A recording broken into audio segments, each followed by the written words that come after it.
Hola compañeros, bienvenidos a un nuevo video y en este video vamos a ver la corteza cerebral, el primer episodio de este capítulo 58. Vamos a hablar de la anatomía fisiológica de la corteza y sus áreas de asociación. Sin más preámbulos, vamos a comenzar. Que ustedes ven acá, que está más oscura, es la corteza cerebral, es la parte más superior del cerebro. Esta corteza, si nosotros hacemos un zoom, podemos ver que es esta. Y esta corteza cerebral llega a tener un grosor entre 3 a 5 milímetros. Si nosotros quitáramos la corteza o la empezáramos a desprender de una manera así súper sutil de todo el cerebro y la pusiéramos en algún lugar o en el piso, vamos a tener que esta corteza llega a medir una cuarta parte de un metro cuadrado. Así que si nosotros ponemos aquí, este es un metro cuadrado, o sea, un metro por un metro, la cuarta parte de un metro cuadrado sería esta porción que ustedes ven acá. Esta sería la cantidad de corteza cerebral que tuviéramos. Pero ustedes dirán, ay, bien poquito. Pero esta corteza cerebral contiene más de 100.000 millones de neuronas. Obviamente estas neuronas son de varios tipos. Vamos a ver tres de estas. Pero antes de ver estas neuronas, hay que saber que la corteza no solamente es un tipo así, sino que se va subdividiendo. Es decir, hay varias capas de corteza. La primera o la más superior se llama molecular o capa uno. Primero, pregunta de examen. ¿Cuántas capas de corteza cerebral existen? Si les preguntan, en total van a ser 6. La capa molecular o llamada 1, capa uno, la granular externa o capa 2, la piramidal o capa 3, la granular interna o capa 4, la piramidal grande o capa 5 y la fusiforme o polimorfa o capa 6, que se subdivide en 6A y 6B. Esas son las capas de la corteza cerebral y cada una de estas capas, que finalmente es anatomía conocer esto, tienen una función diferente. Y entonces es ahí cuando entran los tipos de neuronas que vamos a ver. Primero vamos a ver las células de grano. Las células de grano, o también estrelladas, tienen la característica que sus axones son muy pequeños y normalmente lanzan los axones de una manera horizontal o lateral y también pueden mandarlos hacia arriba o hacia abajo, es de manera vertical.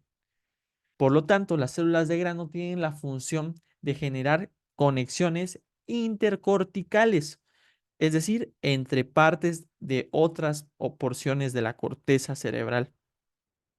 Estas células de grano se ubican principalmente en la granular externa y la granular interna, y pues por eso reciben el nombre que reciben estas capas.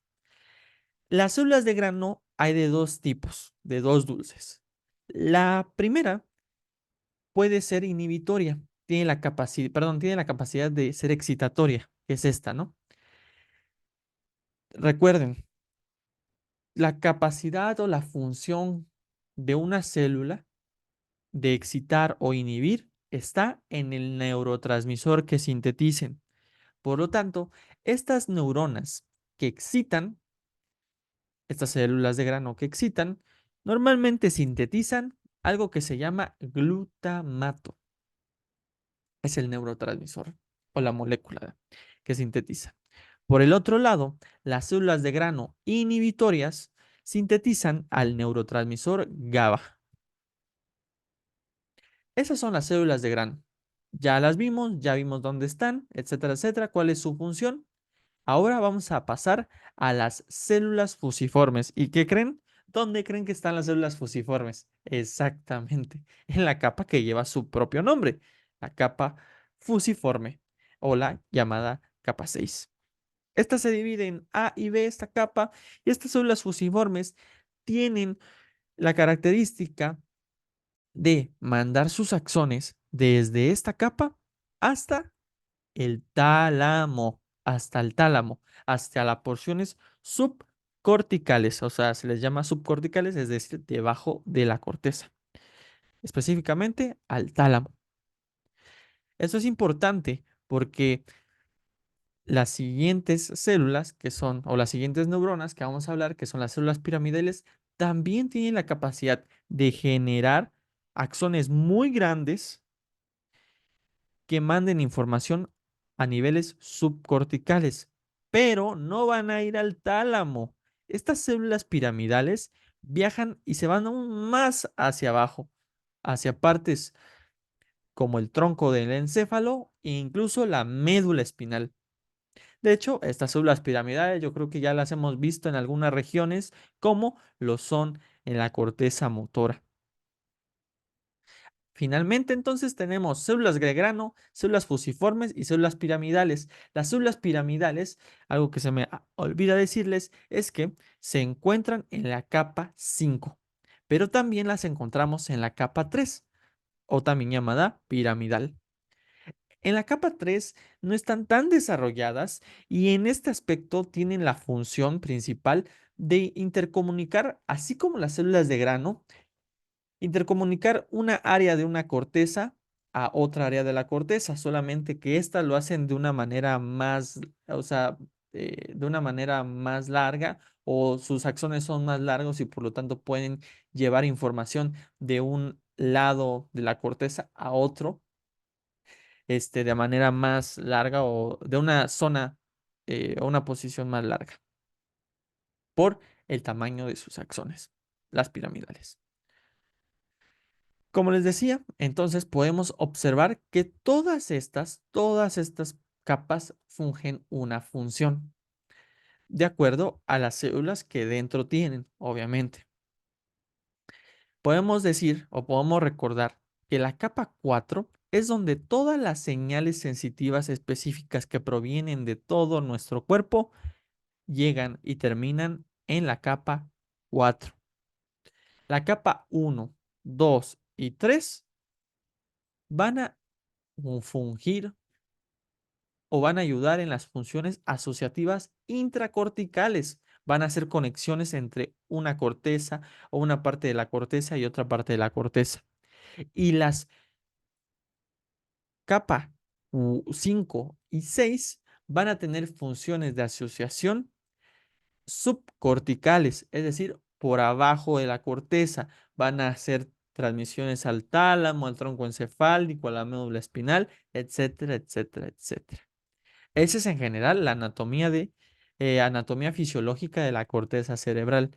Pero algo importante que quiero que ustedes vean aquí es esta asociación intracortical que tienen estas capacidades, que tienen las células piramidales, que tienen las células de grano, porque lo vamos a ver más tarde en en las áreas de asociación. Como les decía, todas las áreas de la corteza cerebral poseen múltiples conexiones, tanto aferentes y eferentes, de ida y de vuelta con estructuras profundas del encéfalo. Esto a través de ¿qué capas? Exactamente, de las capas 5 y 6. Pero específicamente, y escuchen bien esto, todas las fibras o todas las cosas que nosotros recibamos de la periferia, de nuestro sistema nervioso periférico, van a pasar por el tálamo. Y del tálamo van a ir a la corteza. Y de la corteza van a ir al tálamo. Y ese sistema de conexión entre ida y vuelta de la corteza al tálamo y del tálamo a la corteza se le llama sistema tálamo cortical. Pero si les preguntan, oye, ¿cuál es la única vía que no hace eso, que no pasa por el tálamo y que pasa directamente a la corteza o pasa por otro sistema y después llega a la corteza? Son las vías sensitivas del olfato. Ese es el único sistema que llega a pasar directamente a la corteza o utiliza otro sistema. Pero el tálamo es el medidor, es el que regula todas esas funciones sensitivas que le llegan a la corteza. Es tanto así que la corteza cerebral, que es esta que ustedes ven acá, se ha relacionado con partes o conexiones del tálamo, estructuras del tálamo. Por ejemplo, la corteza prefrontal o el lóbulo o la parte más anterior del lóbulo frontal se asocia principalmente con el núcleo dorsal medial del tálamo, como ustedes pueden observarlo aquí. Las partes que esta zona, podríamos llamarlo así, es parte del área motora, o sigue siendo parte del área motora o la parte más posterior de de la, del lóbulo frontal.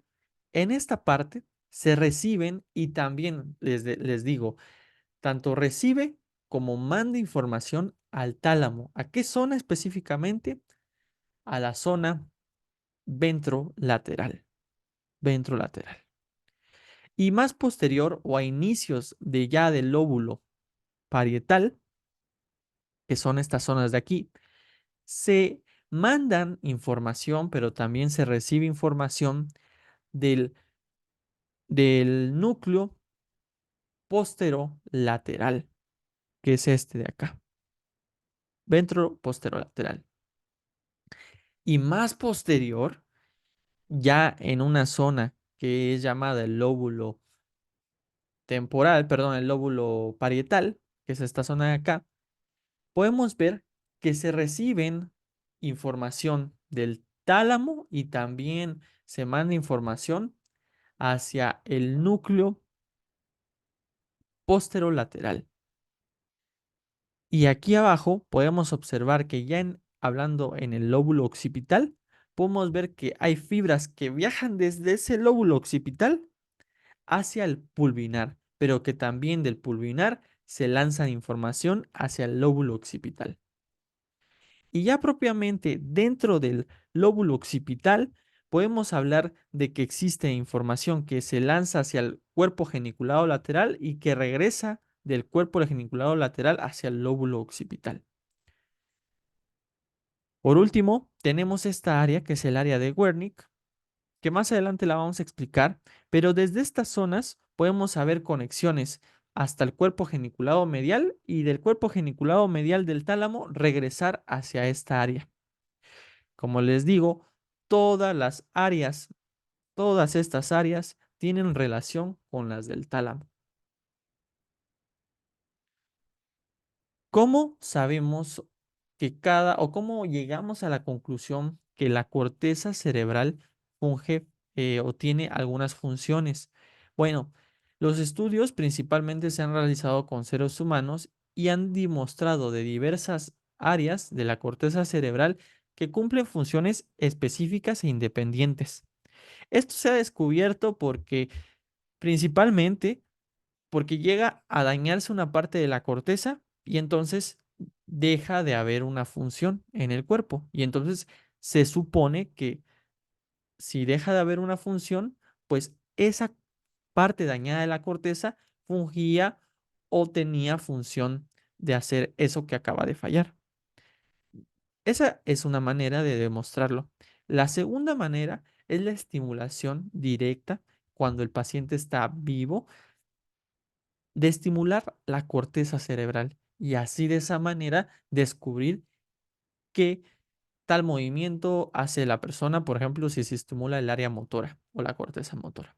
Entonces, así han descubierto que, por ejemplo, está la motora voluntaria o el área motora voluntaria, la somatosensitiva y ciertas áreas, ¿no? Como la motora suplementaria, áreas para el giro de los ojos o de la lengua, la exploración del pensamiento, las habilidades manuales, la lengua, la visión lateral o la visión contralateral, la sensibilidad o más bien la sensación para la audición o para detectar la audición, la lengua o los patrones de la memoria.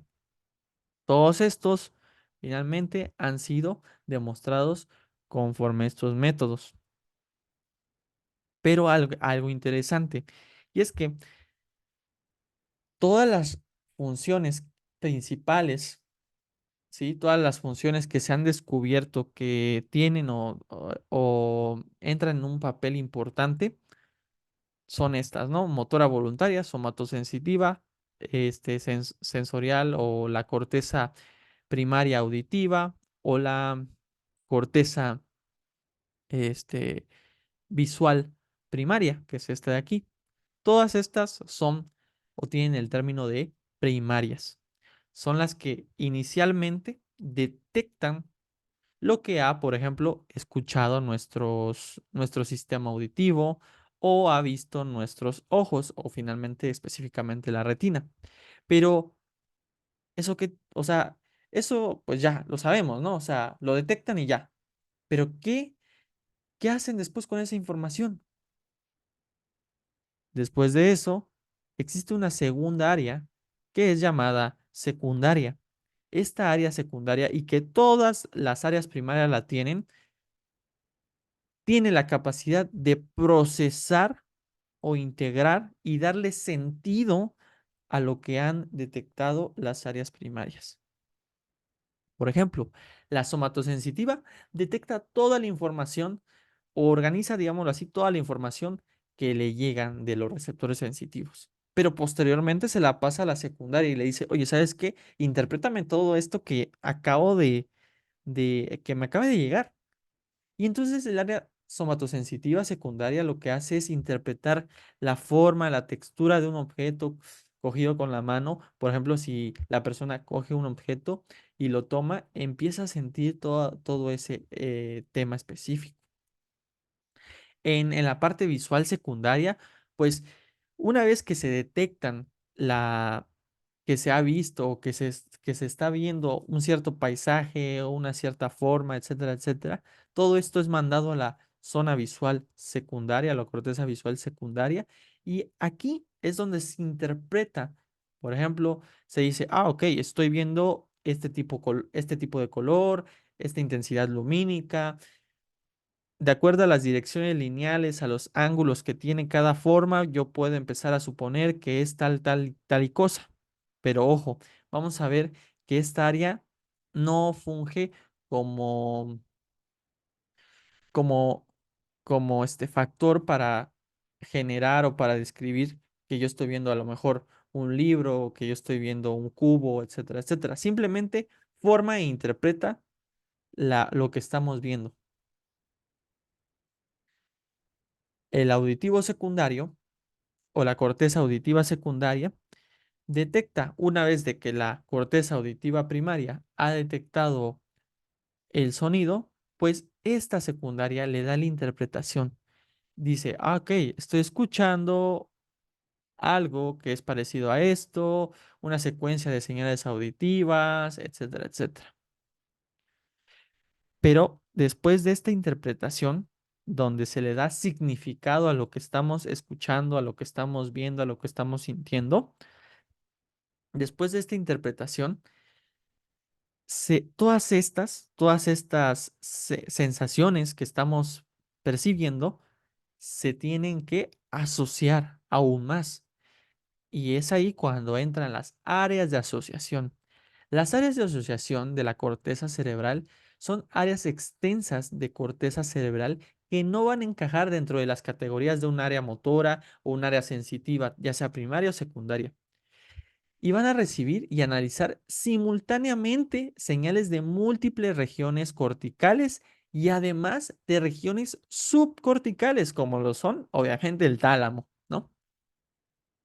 Pero ojo, se reciben señales simultáneas de varias partes del cuerpo, perdón, de varias partes de la corteza. No solamente de una parte, como lo son, por ejemplo, las somatosensitivas secundarias, no, sino que estas áreas de asociación reciben a lo mejor de esta zona, supongamos que aquí está el área somatosensitiva, van a recibir de la somatosensitiva, de la audición, de la visual, de la frontal, de todas estas. ¿Cuántas áreas de asociación tenemos? Múltiples, pero las más importantes son el área de asociación prefrontal, el área de asociación límbica y el área de asociación parieto-occipito temporal.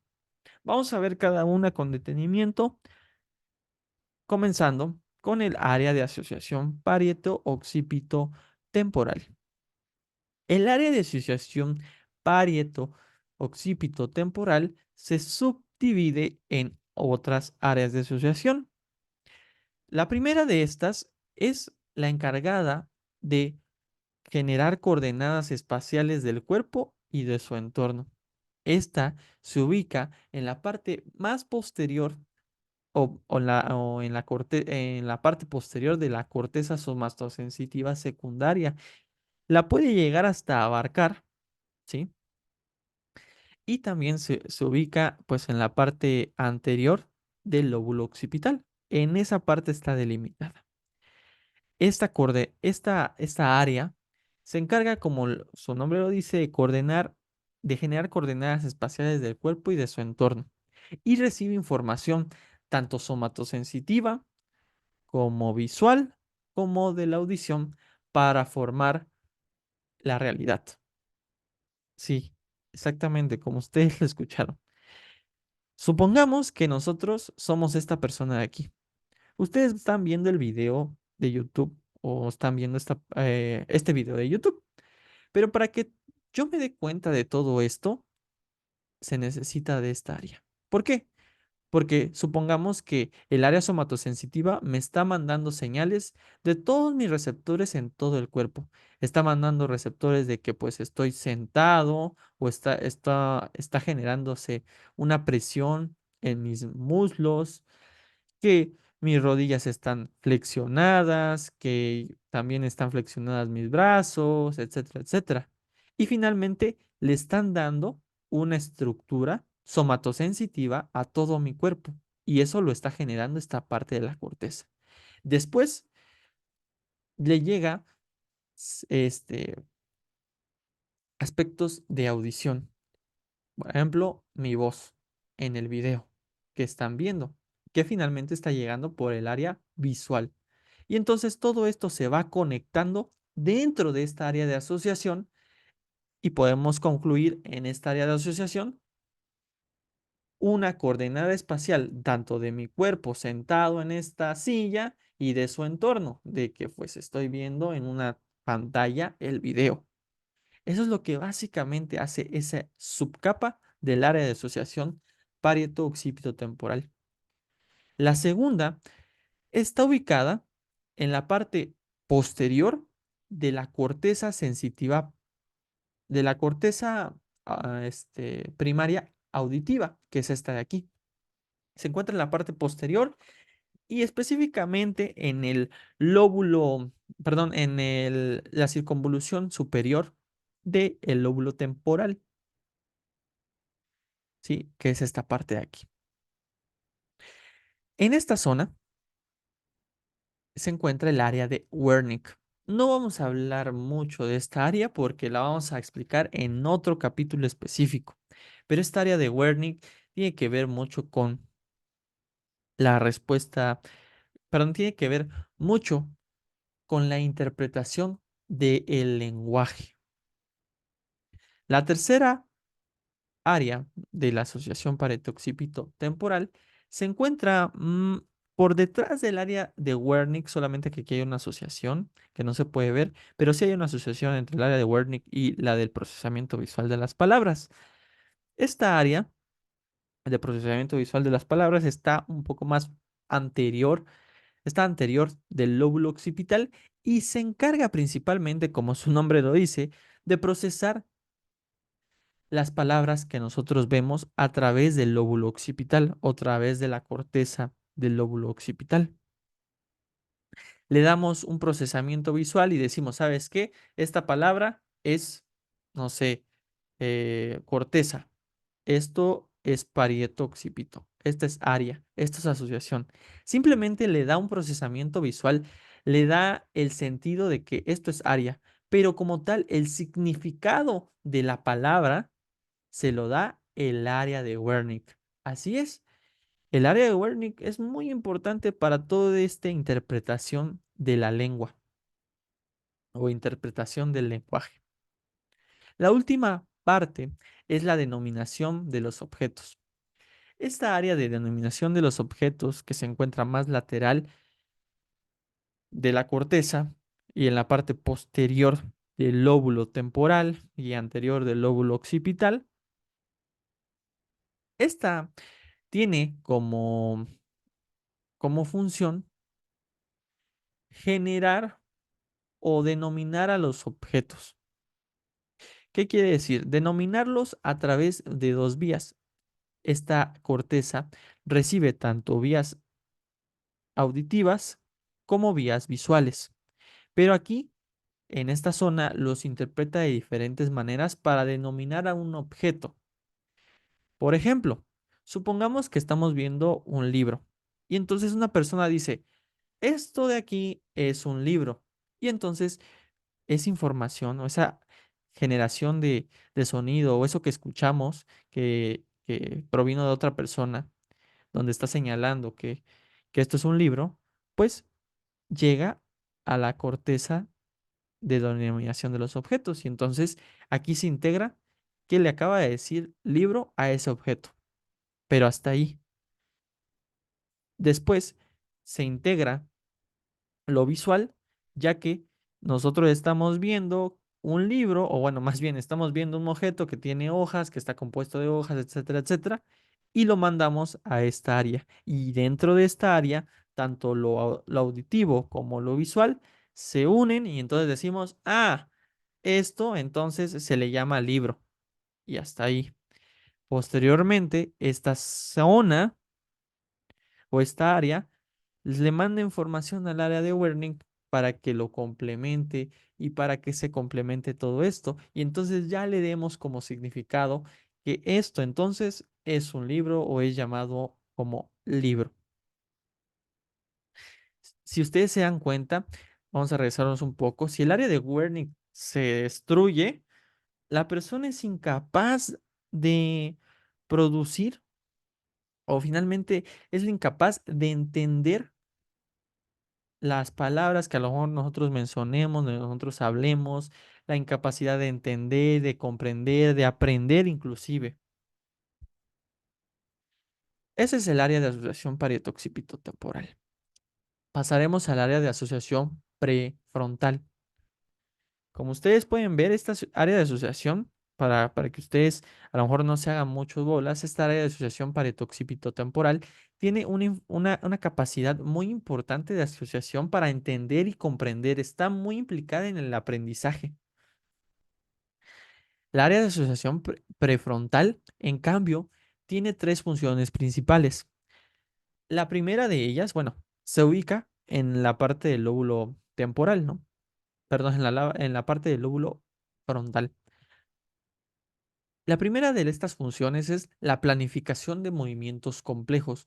Como ya lo hemos explicado en otros videos donde hablábamos de las funciones motoras, si yo pienso, supongamos que nuevamente estamos sentados frente a la pantalla y nos da un poco de sed, entonces quiero agarrar el vaso de agua. Y entonces ese es un movimiento planificado que inició desde el pensamiento, que inició desde esta área. Posteriormente se manda información hacia la corteza motora secundaria y posteriormente a la voluntaria para que se activen los músculos y yo pueda alcanzar el vaso de agua que quiero. Esa es la función que tiene o una de las funciones del área de asociación prefrontal.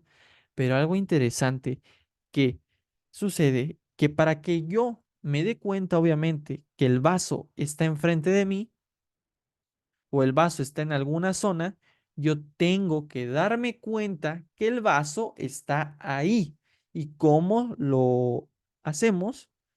Pues lo hacemos por el área de asociación parietoccipitotemporal, específicamente por el área de asociación del entorno, que es esta de aquí, que ya hemos explicado cómo se da. Así que si nosotros no tenemos esta zona, pues la planificación del movimiento va a ser burdo o no vamos a poder hacerlo. La segunda de las cosas es la elaboración de los pensamientos. En la elaboración de los pensamientos tiene que ver también con la planificación de los movimientos complejos, pero los pensamientos también pueden ser generados o pueden ser no motores, es decir, pensamientos que no tienen que ver con el movimiento o incluso pensar en movimientos que aún no se han realizado. esa es también la capacidad que tiene esta área de asociación premotora, elaboración de pensamientos. Obviamente, un pensamiento puede crear un movimiento, pero no siempre suele suceder así. La última área de asociación prefrontal que tenemos es el área de Broca. El área de Broca está en la parte, ocupa un poco de la parte prefrontal bueno, del área prefrontal, premotora, perdón, de la corteza motora, pero esta área de Broca tiene una implicación muy importante para hablar.